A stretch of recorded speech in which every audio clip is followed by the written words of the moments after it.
지난주 우리는 죄에 대하여 죽고 하나님에 대하여 사는 삶이라는 제목으로 우리 함께 말씀을 나눴죠.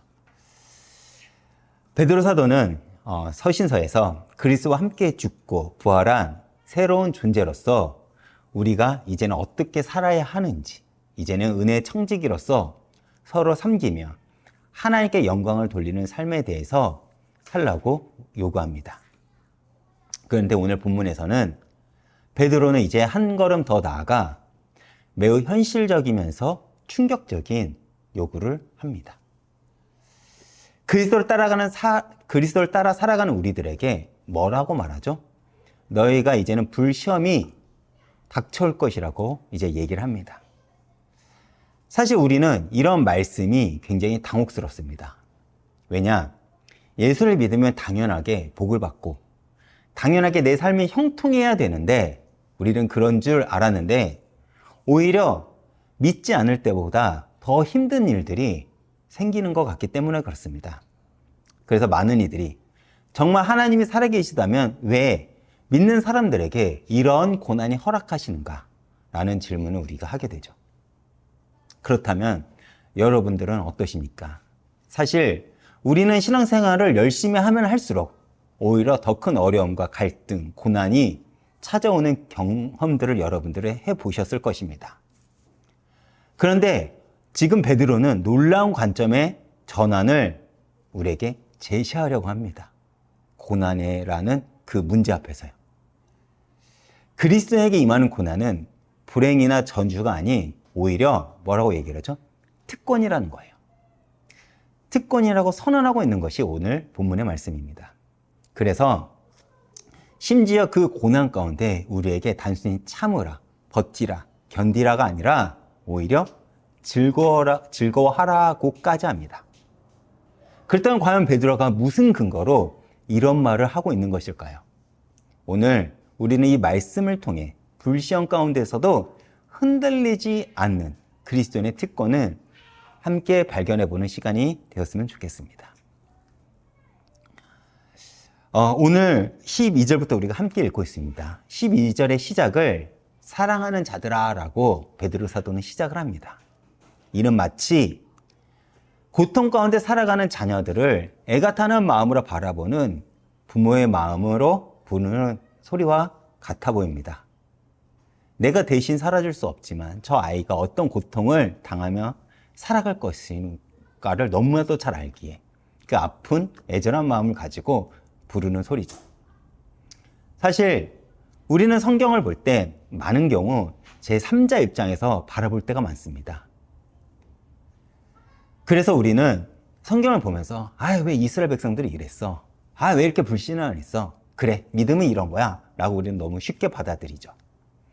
그런데 우리가 바라볼 것은 지금 이 편지는 고난 중에 있는 성도들에게 주는 위로와 격려를 주기 위해 쓴 것임을 기억해야 됩니다. 그리고 우리도 그 현장에 있다고 생각을 하면서 이 성경을 본다면 우리가 성경을 바라보는 관점이 좀 달라지겠죠. 사실 저도 지금 이 시간에 본문 말씀이 무엇인지 그저 이론적으로 지식적으로만 알려주는 시간이 되지 않고 지금 고난 가운데 있는 분들이 있다면 이 말씀을 통해 참된 위로와 격려가 되기를 바라는 마음으로 오늘 말씀을 준비해 봤습니다. 오늘 베드로는 당시 이스라엘 백성들, 당시 기독교인들이 당하는 시험을 뭐라고 표현하냐면 너희를 연단하려고 오늘 불시험이라고 표현을 해요. 불은 어떤 특징을 가지고 있죠? 모든 것을 다 태워 소멸하는 그 강력한 힘을 가지고 있습니다. 즉, 당시 이 편지를 읽고 있는 이들이 당하고 있는 고난이 어느 정도로 심한 큰 고난이냐? 믿음을 소멸시킬 수 있을 정도로 견디기 어려운 시험이었다는 거예요. 이들은 이미 경제적인 어려움이 있었습니다. 당시 같은 유대 사회에서 배척을 받았어요. 그러면서도 이들은 그나마 꿋꿋하게 믿음을 버텼지만 그 믿음마저도 흔들릴 더 큰 시험이 이제 이들 앞에 닥치고 있다는 것입니다. 근데 사실 우리도 그렇지 않습니까? 우리가 왜 인생이 힘들다고 우리가 말을 하죠? 남들은 이해하지 못하지만 정말 버티기도 힘들 만큼 어려운 시험이 있기 때문에 많은 이들이 사는 게 쉽지 않다고 이야기를 합니다. 왜 예수를 믿는데도 내게 닥친 고난이 해결이 안 될까? 하나님의 응답은 도대체 언제 내게 올까? 이런 질문을 하면서 우리는 지친 삶을 살아가기도 합니다. 그런데 성경은 불시험이 오는 이유에 대해서 이렇게 설명을 해요. 너희를 연단하려. 즉, 이것이 시험이 우리에게 주는 목적이라는 겁니다. 사실 우리는 이 말이 이해가 되지 않아요. 왜냐? 우리는 평안한 삶을 살고 남들이 부러워할 만한 성공을 해야, 내 자녀가 성공을 해야 되고 내가 돈이 더 많아야 되고 내가 남들이 부러워할 만한 그 위치에 있어야만 나의 믿음은 더 커지고 복음이 증거된다고 우리는 생각을 합니다. 그런데 베드로는 그런 우리의 기대와는 달리 불시험이 오히려 우리의 믿음을 연단하는 과정이라고 설명을 하고 있는 거예요. 그런데 오늘날 많은 이들이 교회에서 열광하는 설교가 무엇이죠? 너희는 잘 될 거야. 너는 성공할 거야. 너는 세상의 주인공이 될 거야. 등 지극히 세상적인 관점의 설교입니다. 그러나 성경은 우리의 그런 기대와 우리의 바램과는 정반대의 메시지를 우리에게 전하고 있죠. 오히려 우리에게 고난이 복이라고 말하고 있습니다. 지금 베드로가 말하는 불시험은 헬라어로 피로시스라고 하는데 이 단어의 정확한 의미는 뭐냐면 금속을 재련할 때 사용하는 용광로의 불을 의미해요. 그 정도로 강력하고 뜨거운 불을 의미합니다. 거기에 계속 불을 달구면 광석의 불순물들이 사라지고 오직 순수한 광물만 남게 돼요. 제가 야고보서 1장 3절에서 4절을 읽어보겠습니다. 너희 믿음의 시련이 인내를 만들어내는 줄 너희가 알미라. 인내를 온전히 이루라. 이는 너희를 온전하고 구별하여 조금도 부족함이 없게 하려 함이라. 무슨 말이죠? 하나님이 우리에게 원하시는 것은 온전하게 순수하게 그리고 정금과 같이 하나님만을 바라보는 자세, 그러한 믿음을 우리에게 원하신다는 것입니다. 다른 것이 없는 그 상태로요. 그것을 가지고 우리는 전심으로 하나님을 바라본다라고 우리는 표현을 하기도 하죠. 근데 우리는 믿음을 자꾸 어떻게 착각을 하냐면 강도라고 생각을 해요. 그렇게 자꾸 내 신념을 내세웁니다. 내 다짐을 내세우고 나의 성격과 어떻게 살면 나의 어떤 그러한 강함을 내세우려고 합니다. 그래서 하나님은 시험이라는 과정을 통해 우리의 잘못된 신앙의 불순물들을 태워버리고 정금과 같은 믿음을 만들어내신다는 것이죠. 그리고 그 믿음은 우리로 하여금 온전하고 그리고 어떻게 해요? 조금도 부족함 없음을 우리에게 전하고 있다는 거예요. 그리고 이러한 시험에 대해 베드로는 이렇게 말합니다. 이상한 일이라고 생각하지 마 라고 우리에게 전하고 있어요. 우리는 시험이 오면 문제가 오면 당혹스럽죠.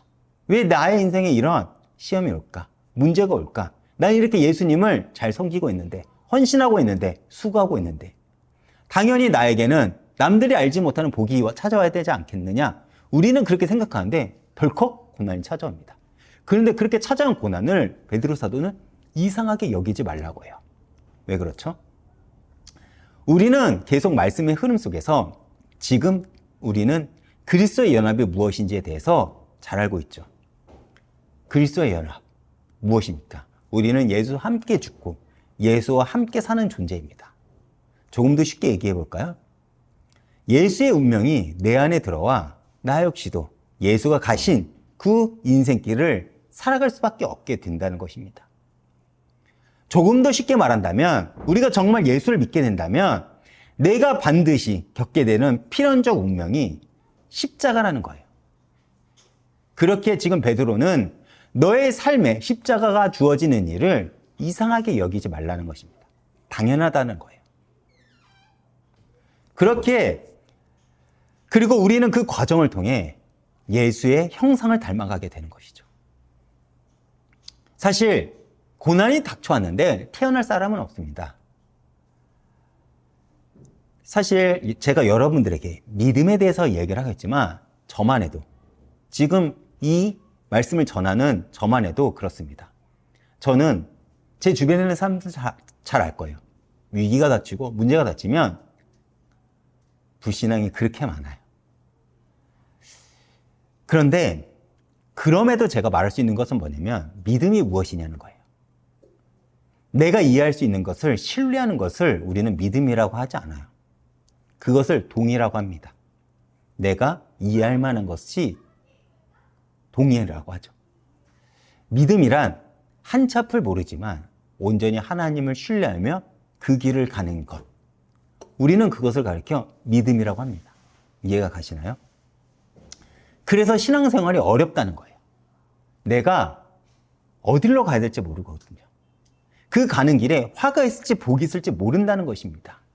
이 문제가 언제 끝날지를 모른다는 거예요.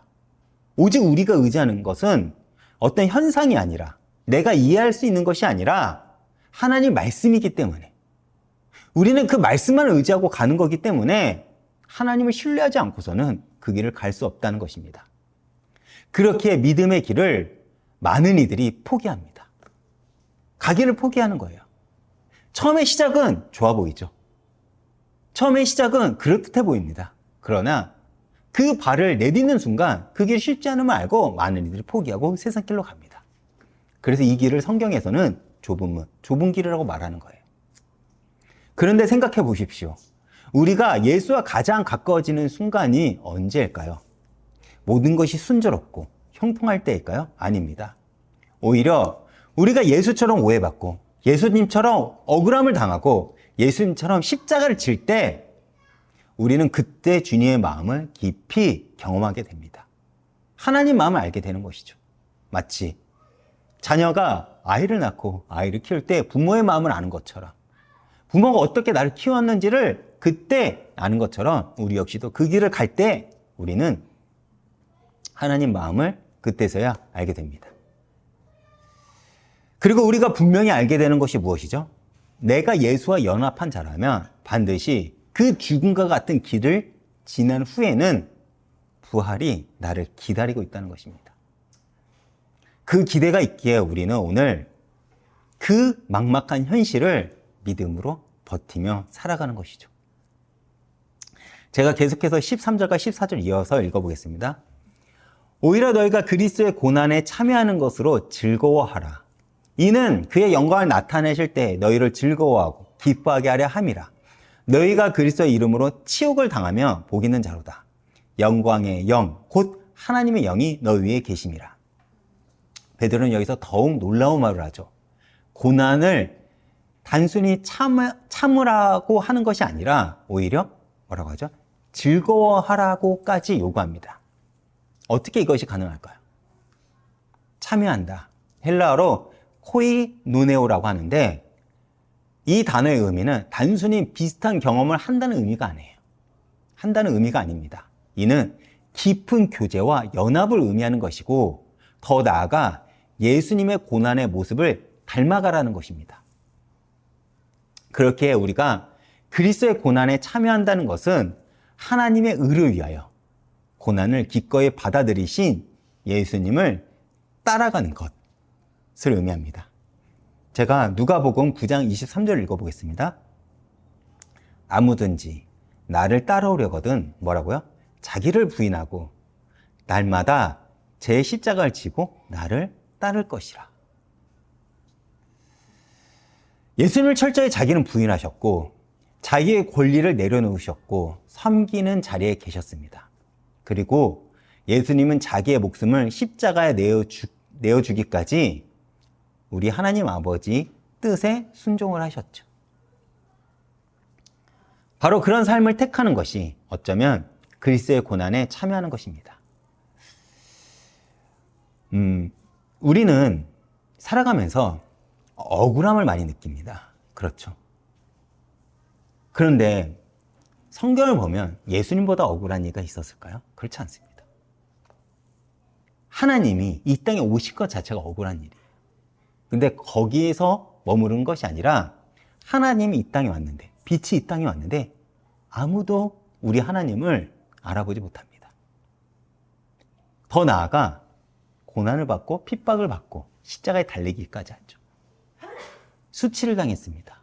많은 이들 앞에 옷을 벗김을 당하셨고 조롱을 당하셨고 그 수치를 당했습니다. 우리가 그것을 기억한다면 우리가 예수를 믿는 것에 어떤 은하, 어떤 억울함이 있을까요? 그렇지 않을 것입니다. 하나님의 의를 위하여 여러분들이 시험 중에 그리스도의 모습처럼 산다는 것 쉽지 않습니다. 나를 부인한다는 게 쉬울까요? 우리는 작은 억울함도 우리는 견디지 못하지 않습니까? 그런데 견뎌보라는 거예요. 왜요? 우리 주님이 그렇게 가셨으니까요. 저도 마찬가지입니다. 제가 몇 년 전에 화병에 있었던 거 여러분들이 잘 알고 계실 것입니다. 제가 왜 화병이 난 줄 아십니까? 억울했거든요. 저는 잘했다고 생각을 했습니다. 그런데 이 말씀을 보니까 제가 부끄럽더라고요. 왜요? 우리 주님은 그 길을 가셨잖아요.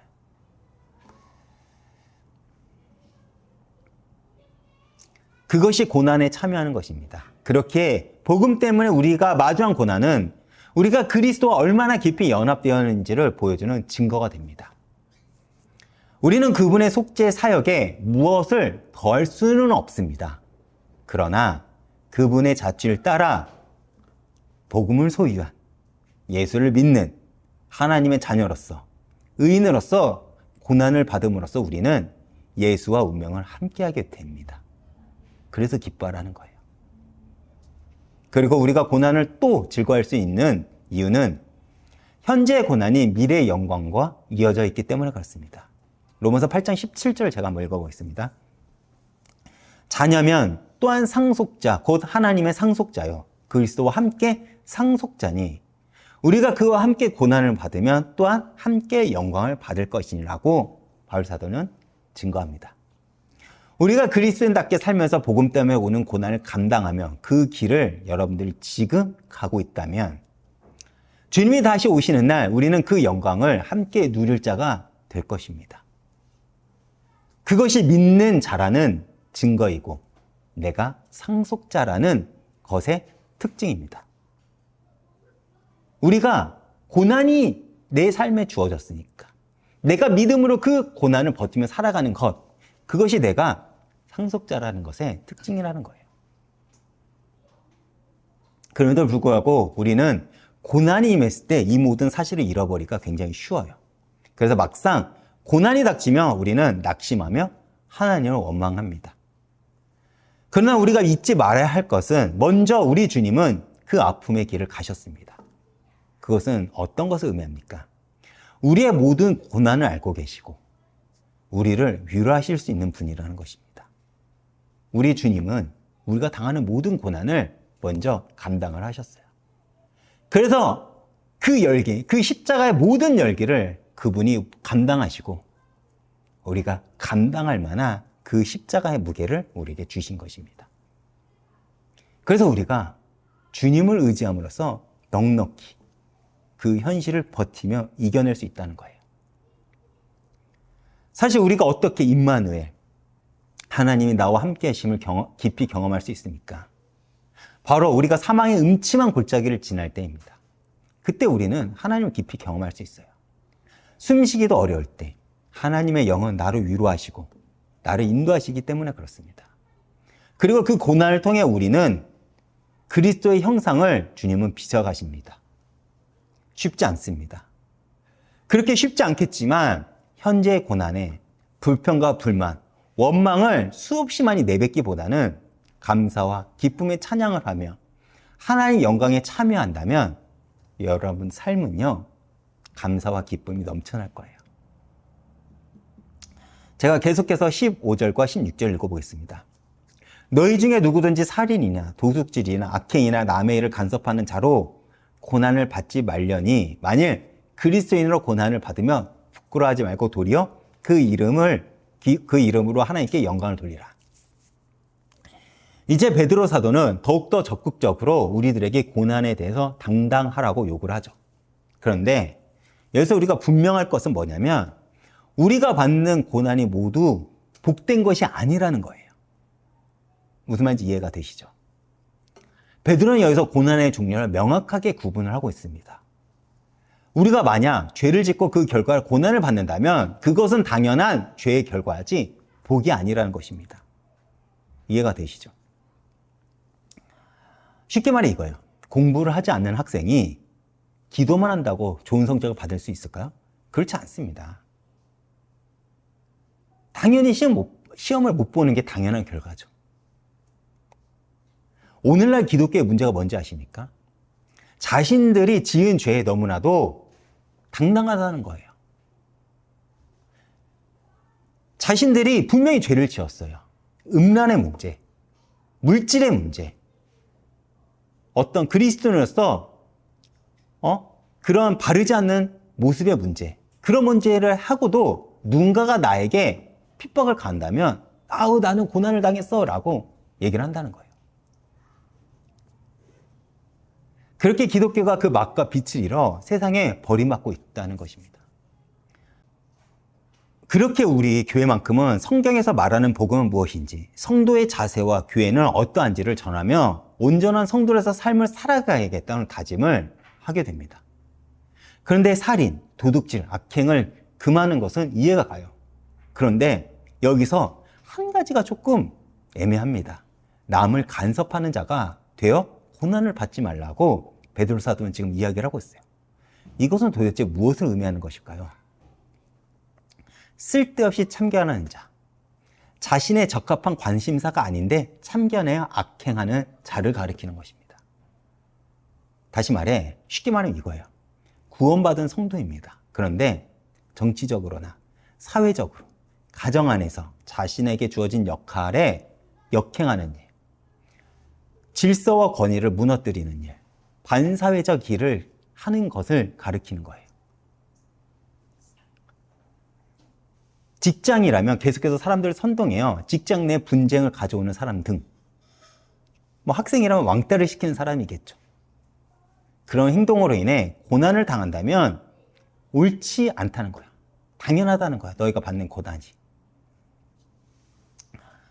제가 말씀을 준비하면서 문득 드는 생각이 오늘날 기독교가 무너지는 이유가 아마 이런 이유가 아닐까라는 생각을 해서입니다. 그래서 바울은 데살로니가 전서 4장 11절에 이렇게 얘기를 합니다. 조용히 자기 일을 하라. 즉 하나님이 세우신 질서에 벗어나서 사회를 분열시키는 것으로 인해 오는 고난을 받지 말라고 합니다. 왜요? 그것은 죄의 결과이지 영광에 이르는 고난이 아니기 때문에 그렇습니다. 하지만 그리스도인으로 받는 고난은 다릅니다. 16절에 뭐라고 얘기를 하죠? 그리스도인으로 당하는 치욕을 받아도 부끄럽게 여기지 말라고 합니다. 그리스도인, 뭐죠? 그리스도 이름으로 당하는 치욕입니다. 왜 그렇습니까? 내가 그리스도인으로서 고난을 받는다는 것은 우리의 정체성을 증명하는 과정이기 때문에 그렇습니다. 마태복음 5장 10절에서 12절을 한번 읽어보겠습니다. 팔복의 내용 중 하나입니다. 의를 위하여 받게 받는 자는 복이 있나니 천국이 그들의 것입니다. 나로 말미암아 너희를 거슬러 모든 악한 말을 할 때에는 너희에게 복이 있나니 기뻐하고 즐거워하라. 하늘에서 너의 상금이 큼이라. 너희 전에 있던 선지자들도 이같이 박해하였느니라. 우리는 그리스도인이기에 불편하지만 고난을 당할 수밖에 없습니다. 세상이 그리스도를 미워하고 박해하는 이유는 우리가 미워서가 아닙니다. 우리가 따르는 그리스도를 그들이 미워하기 때문이고 우리는 세상에 속하지 아니하고 그리스도께 속하였기 때문에 세상이 우리를 미워한다는 거예요. 박해한다는 것입니다. 우리가 만약 세상에 속해 있다면 사실 세상이 우리를 미워할 이유가 없겠죠. 그러나 우리는 그리스도께 속했기 때문에 우리는 그리스도의 소유이기 때문에 세상이 우리를 미워하는 것입니다. 그리스도에 대한 증언과 그분을 따르는 삶은 세상으로부터 당연하게 고난이 따라올 수밖에 없습니다. 그렇게 아이러니하게도 우리의 구원의 확신은요, 나의 신념이나 나의 다짐에서 비롯된 게 아니라 고난을 통해 확인되는 것이며 그렇기에 그리스도 때문에 당하는 치욕을 우리 보고 기쁘게 받아들이라는 것입니다. 이해가 가시나요? 문제가 오면 진짜가 드러납니다. 환란이 일어나야 그 믿음이 진짜인지 가짜인지 드러나게 되죠. 내가 정말 예수를 사모하고 있는지, 정말 예수가 나의 모든 삶의 전부인 건지 언제 우리가 드러난다고요? 환란이 올 때입니다. 모든 것이 좋을 때는요, 누구나 예수를 고백할 수 있어요. 그렇기에 어쩌면 우리가 구원을 받았다는 그 증거는요, 내가 고난을 당할 때 비로소 드러나게 된다는 것이죠. 그럼에도 고난의 순간에는 우리가 느끼기에 하나님이 안 계신 것 같습니다. 그러나 우리가 그때도 우리가 반드시 기억해야 될 것은 뭐냐면, 성령은 그때도 우리와 함께 하시고 말할 수 없는 탄식으로 하나님께 우리의 사정을 간구하신다는 것입니다. 그렇게 현재 우리는 고난 가운데 있지만 반드시 하나님의 임재를 경험하게 되는 복을 반드시 경험하게 될 거예요. 외면하지 마시기 바랍니다. 눈을 들어 하나님을 바라보시길 바랍니다. 도망치지 마세요. 우리의 문제는 고난 가운데 자꾸 도망치는 것이 문제라는 거예요. 눈을 들어 하나님을 봐야지, 하나님이 어디 계신지, 하나님이 어떻게 역사하신지, 하나님 지금 나를 어떻게 붙잡고 계시는지 우리가 확인할 수 있죠. 눈을 갖고 외면하고 도망친다면 하나님의 일하시는 목도할 수가 없어요.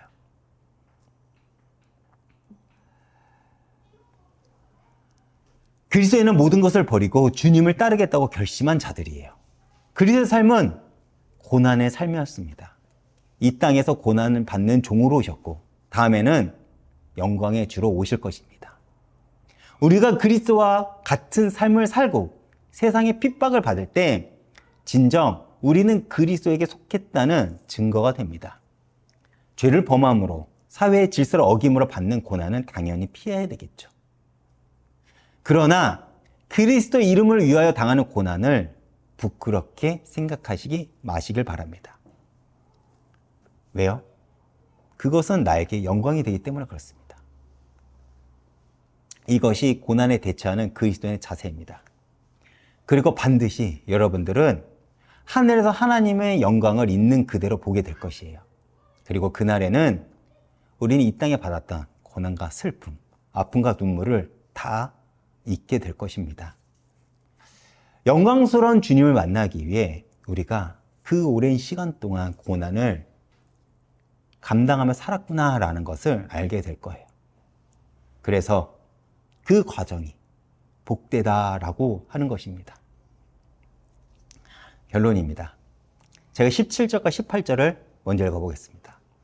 하나님의 집에서 심판을 시작할 때가 되었나니 만일 우리에게 먼저 하면 하나님의 복음을 순종하지 아니하는 자들의 그 마지막은 어떠하며 또 의인이 겨우 구원을 받으면 경건하지 아니한 자와 죄는 어디에 서리요. 지금 베드로는 우리의 고난을 하나님의 더 큰 관점에서 바라보라고 지금 이야기를 하고 있는 거예요. 하나님의 집에서 심판을 시작할 때가 되었다는 거예요. 그런데 여기서 말하는 심판은요, 정죄의 심판이 아니라 연단의 심판입니다. 구분을 하셔야 됩니다. 말라기 3장 2절에서 3절을 제가 한번 읽어보겠습니다. 말라기 3장입니다. 그가 임하시는 날을 누가 능히 당하며 그가 나타나시는 때에 누가 능히 서리요. 그는 금을 연단하는 자의 불과 표백하는 자의 재물과 같을 것이라. 그가 은을 연단하여 깨끗하게 하는 자 같이 앉아서 레위 자손을 깨끗이 하되 금, 은같이 그들을 연단하리니 그들이 공의로운 재물을 나 여호와께 바칠 것이라. 여기서 말하는 것은 우리가 그리스도인으로서 당하는 고난은 하나님께서 당신의 성전을 먼저 깨끗하게 하는 과정이라는 것입니다. 왜요? 우리는 하나님께 소유된 뭐라고요? 백성입니다. 근데 하나님께 가기 위해서는 어때야 됩니까? 의인의 모습으로 주님께 가야 돼요. 죄는 하나님께 갈 수 없습니다. 그래서 하나님은 고난이라는 그 과정을 통해 나의 그 불순물들을 제거하고 순전한 모습으로 하나님께 가게 한다는 것입니다.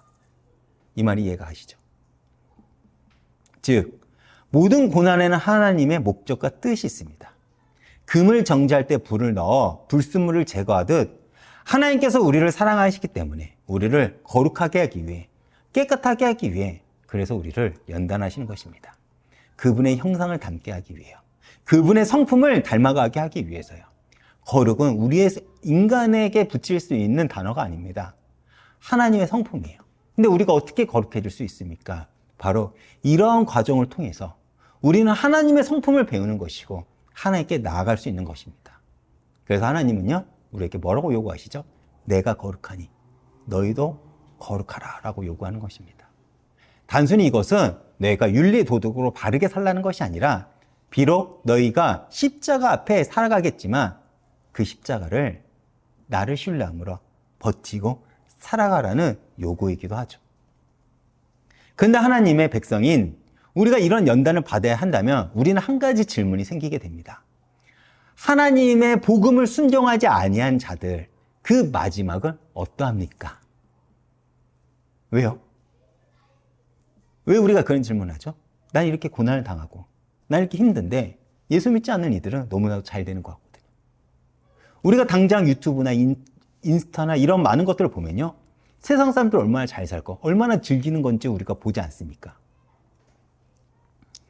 그들은 당장 좋은 것 같고 성공한 것 같지만 우리가 분명 여기서 알아야 될 거 있습니다. 우리 주님이 다시 오시는 날 그들은 절대 심판을 피하지 못합니다. 하나님의 심판이 반드시 그들에게 있다는 거예요. 그렇게 우리는 세상에 관심을 두는 것이 아니 오늘 내게 맡겨진 그 삶을 묵묵히 살아내며 오늘을 버텨가는 것입니다. 이것이 의인이 겨우 구원을 받으면 이라고 베드로 사도는 표현을 한 거예요. 이것은 구원이 어렵다는 의미가 아니에요.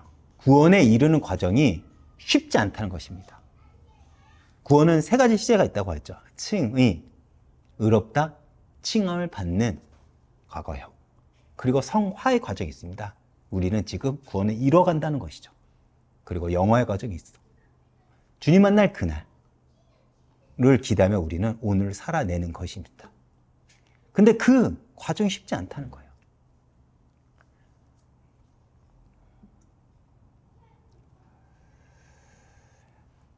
그 구원을 이뤄가는 과정에서 우리는 많은 연단을 경험합니다. 그때 그 영화로운 모습으로 우리는 주님 앞에 나아갈 수 있겠죠. 그렇다면 우리는 어떻게 해야 될까요? 베드로는 최종적인 답을 우리에게 제시합니다. 마지막 19절입니다. 그러므로 하나님 뜻대로 고난받는 자들은 또한 선을 행하는 가운데 그 영혼을 미쁘신 창조주께 뭐라고요? 의탁할지어다. 그래서 의탁하다 라는 말은 은행에 귀중품을 맡기는 것처럼 안전한 곳에 나의 가장 소중한 것을 맡긴다는 것을 의미합니다. 근데 당시 베드로 서신서를 쓸 때는요, 은행에 대한 제도가 없었어요. 즉, 그래서 여행을 가려는 사람들이나 어떤 중요한 물건이 있는 사람은요, 자신이 가지고 있는 자금, 돈, 정말 중요한 것을 내가 정말 신뢰하고 정직한 이에게 맡겼습니다. 여러분 잘 생각해 보십시오. 하나님은요, 복음을 우리에게 맡기셨습니다. 어떤 의미죠? 우리를 그만큼 사랑하고, 아니요, 그걸로 표현 못해요. 우리를 그만큼 신뢰했다는 거예요. 이해가 가시나요? 그렇다면 이제 우리가 할 것은 무엇입니까? 우리도 하나님이 나를 그렇게 사랑하고 신뢰한 것처럼 나 역시도 나의 모든 것을 하나님께 의탁할 수 있어야 된다는 거예요. 내가 하나님을 신뢰하지 못한다면 할 수 없습니다. 자녀를 맡긴다는 게 쉽나요? 여러분들 키워보시면 알겠지만 쉽지 않습니다. 당장 내 눈에 문제가 보이고 걱정이 보이고 이 아이가 어떻게 살아갈지 그 막막함이 보이지 않습니까? 맡긴다는 것은 그만큼 쉽지 않습니다. 내가 어떤 문제가 터졌어요. 그거를 세상적인 방법이 아닌 하나님께 맡긴다는 게 쉬울까요? 쉽지 않아요. 경제적 문제, 관계의 문제, 삶의 문제예요. 그런 하나님을 담대히 말합니다. 나에게 의탁해라. 그래서 믿음은 주님을 아는 크기입니다. 우리는 주님을 아는 만큼 믿고 맡길 수 있습니다. 그렇기에 여러분만큼은 주님을 아는 것에 힘쓰길 바랍니다. 제가 문득 이번 주에 이런 생각을 했어요. 우리 교회 주일 예배와 새벽 예배 설교만 좀 잘 들어도 성경에서 뭘 말하고 있는지는 좀 알지 않을까라는 생각을 하게 되었습니다. 성경에서 대충이라고 말해야 되나요? 이런 말을 하고 있구나. 성경은 우리에게 이걸 요구하고 있구나. 라는 것을 알지 않을까라는 생각을 하게 되었습니다. 그리고 여러분들이 더불어 말씀을 보고 기도를 한다면 하나님을 아는 지식은 더욱 커질 것이고 그만큼 여러분들의 믿음은 굳게 세워질 거라고 확신하게 되었습니다. 근데 여기서는 두 가지 조건이 있죠. 먼저 하나님 뜻대로 고난받는 자들이어야 된다는 것입니다. 우리가 죄로 인해 고난받는 것이 아니라 의를 위해, 복음을 위해 고난을 받아야 된다는 것입니다. 그리고 두 번째로는 선을 행하는 가운데여야 합니다. 우리가 고난을 당해도 이기적으로 나만 생각하는 것이 아닌 포기하지 않고 계속해서 선을 행해야 된다는 것입니다. 기독교에서 가장 중요한 메시지 중 하나가 뭐냐면 하나님은 사랑이시다입니다. 낯설죠? 왜냐면 우리는 자주 안 들으니까요. 근데 하나님이 사랑이시기 때문에 자기의 독생자를 우리에게 보내셨습니다. 하나님의 사랑이시기 때문에 우리 주님은요, 죽기까지 순종함으로 십자가의 길을 가셨어요. 하나님이 사랑이시기에 그 복을 믿는 우리 믿음의 선진들은요, 자기의 목숨을 다해 복음을 증거했습니다. 이제 그 사명이 누구한테 전해졌죠? 우리에게 전해졌습니다. 하나님의 사랑을 안다면 우리는 혐오와 증오와 분열이 아닌 복음을 증거하는 그 선을 행하며 하나님의 사랑을 증거해야 됩니다. 여러분, 왜 하나님을 미쁘신 창조주라고 부를까요? 미쁘시다. 미쁘시다는 것은 신실하다, 믿을만하다라는 의미를 가집니다. 그리고 창조주라는 표현은 하나님께서 우리를 창조하신 분이므로 우리를 가장 잘 아시고 우리에게 가장 좋은 것이 무엇인지를 아신다는 거예요. 그렇게 나보다 나를 더 잘 아시는 주님은 우리를 외면치 않을 것이고 현재의 고난을 반드시 영광으로 바꿔주실 것입니다.